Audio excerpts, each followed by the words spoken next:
Welcome to our kitchen. Today we prepare an ancient Roman beef stew with fresh herbs and spices. We start with ingredients. We need beef, raisins, mulsum or raisin wine, and the spices, black pepper, cumin, celery seeds, and myrtle berries. And then the fresh herbs, mint, fennel, savory, and thyme.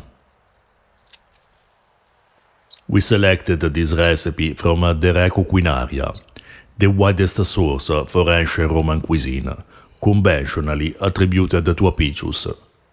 In the text, this kind of preparation is called Copadia, a word that derives from Greek and refers to chopped meat. The author does not specify which kind of meat to use for this recipe. In others, he uses pork, goat, or lamb. Beef and veal are among the kinds of meat present in the cookbook. We made in the past other recipes of Copadia.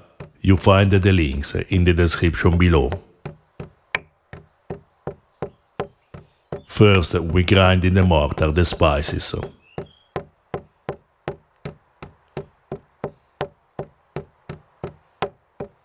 Pepper is the most used Eastern spice in this cookbook, usually with Mediterranean spices, in this case celery seeds, cumin, and myrtle berries.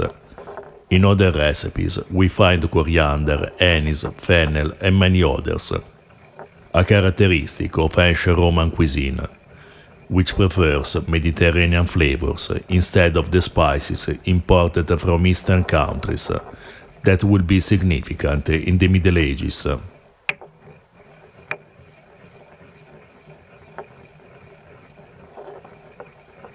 If you don't have myrtle berries, you can soak a few myrtle leaves in the wine you will use for this recipe, and then strain it before adding the wine to the sauce.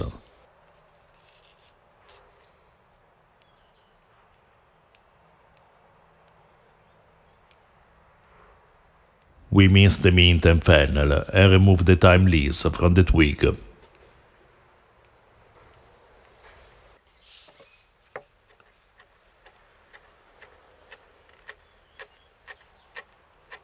It is not necessary to use all the herbs listed in the recipe, and you can add them fresh or dry.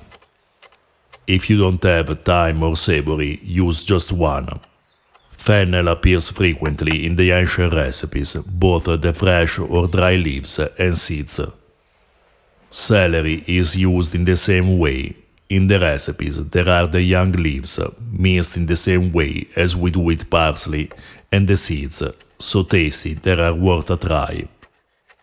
Mint instead is used in a large part of the recipe reported by this author and the Latin agronomists.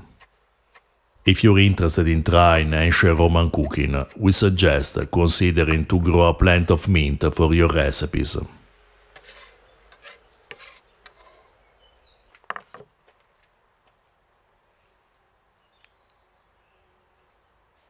We add in the mortar the raisins and the fresh herbs, except for savory.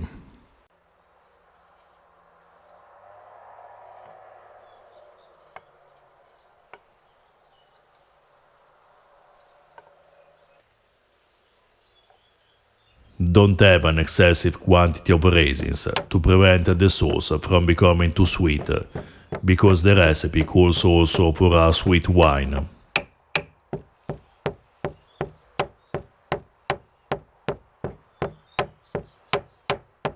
We dilute the sauce with mulsum.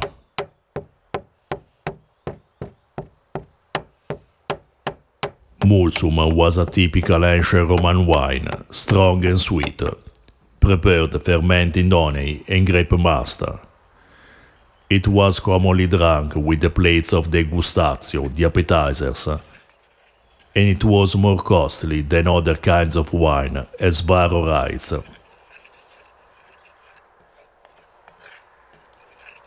Romans used frequently additives making wine to increase the alcoholic strength, for example reduced grape must and honey.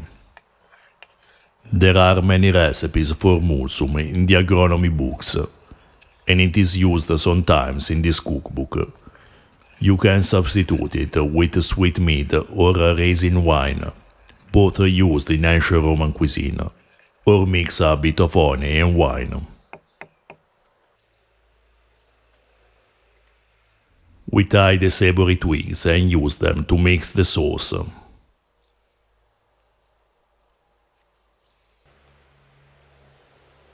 If you prefer to add a bit more of savory flavor, you can steep the savory in the sauce for a few minutes, or add the savory bundle while the stew cooks and remove it before serving.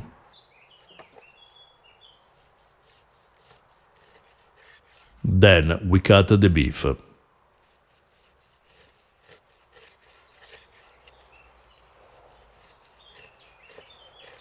The chunks need to be not excessively big. In Italian we call spezzatino this kind of preparation, which is a quite precise translation of the Greek word Copadia. It is a very common food prepared with beef, pork or even venison, hare or wild boar. Traditionally we pair spezzatino with polenta, in the same way as ancient Romans did. They would prepare a barley polenta or a pulse made with overcooked spelt or wheat, perfect to accompany the Copadia. Another good choice may be fava beans and an ancient bread. You find the links to the recipes in the description below.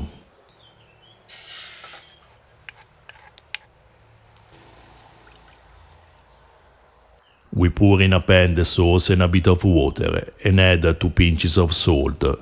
Then we add the meat.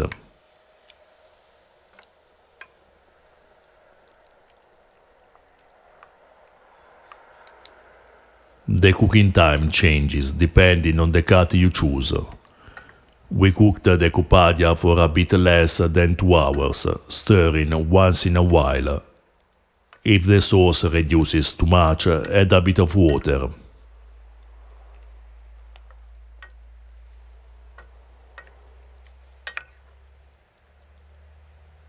This is one of the rare cases in which the author doesn't use garum.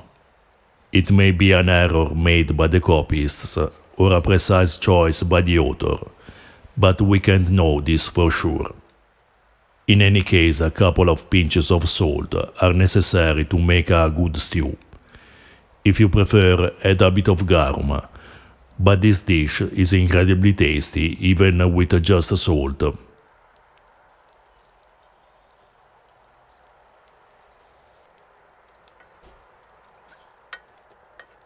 The taste results layered and complex for the presence of many spices and herbs, and the aroma of the myrtle berry, but not excessively spicy, with just a hint of sweetness due to raisins and mulsum.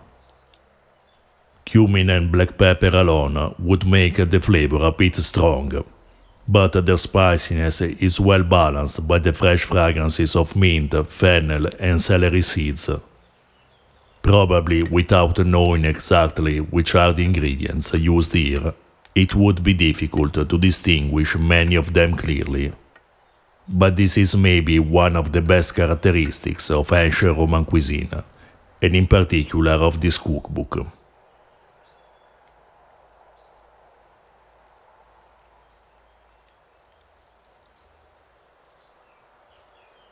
This flavorful and aromatic Copadia, fragrant with Mediterranean herbs and spices, is a great plate for the secunde mensae of a convivium, or paired with polenta is a perfect main dish for a simple dinner, eaten at home or in an ancient Roman diner. A way to try the great aromatic complexity obtained thanks to a skillful combination of simple ingredients. If you're interested in ancient foods and flavors, or you're just looking for unusual and delicious recipes, please subscribe our channel.